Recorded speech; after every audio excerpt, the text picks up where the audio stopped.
Hi, in this video I'm just going to show you a quick little trick that you can use to make fonts thicker if you're cutting fonts in vinyl with your ScanNCut.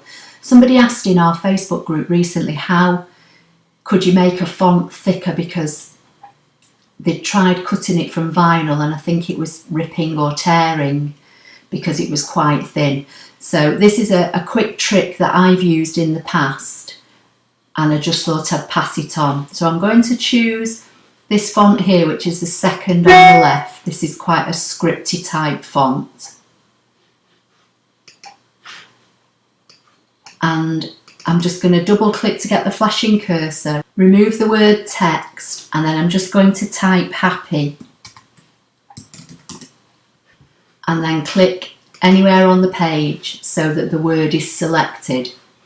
Now I'm just going to zoom in just to make it a little bit easier for you to see. So while I'm going to come to the edit menu, I'm going to choose this create offset line. I'm going to take the spacing down as far as it will go to the left, which is 0.04 inches. I want outward, so that's selected.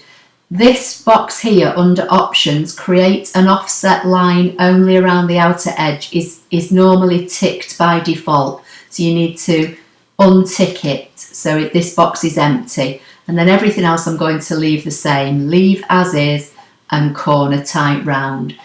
And then I'm just going to say OK. Now that's given me an outset that's slightly bigger. So if I just zoom out to fit the map, you can now see if I colour this one in red, you might be able to see the difference. If I put them together and then zoom back in, it's just added enough of an outline to make it a slightly thicker font. So that's with a word with just individual letters. Now, if you want to weld a word, I'll choose the same font. I'll double click again and I'll just type birthday. Click anywhere on the page to deselect so that my word is selected.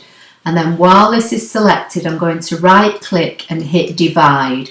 And that will make each one of these letters now an individual item. When I click off, and click back on,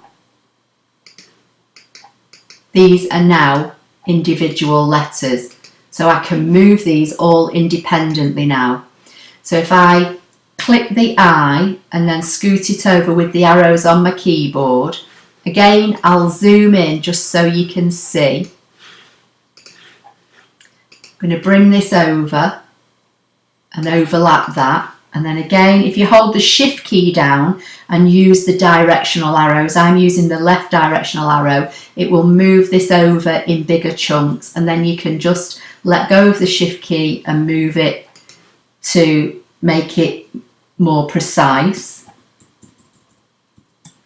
And I'll just keep moving these over till they're overlapped. Obviously you could spend more time on this, I'm just doing this quickly for the video.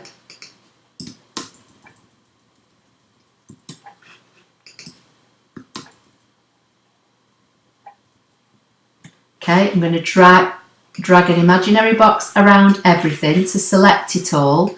Go to Edit and Weld, and that's welded all the letters now. And then again, select, go to Edit, Offset, take that down to as low as it will go, 0.04, leave it on outward, leave this options box unticked and say OK.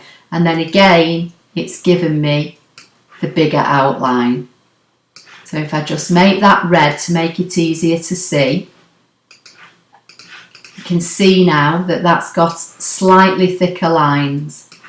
And then I'll zoom to fit to page, and you can see there, I'll select both, and hopefully you can now see. So you would get rid of the black and cut the red, and that would cut just ever so slightly thicker for you with your ScanNCut, which may help if you're cutting something like this in vinyl. So I hope you found that helpful. Please give the video a thumbs up if you like it. Don't forget to share and subscribe if you don't already do so. And I'll see you in the next video. Thank you.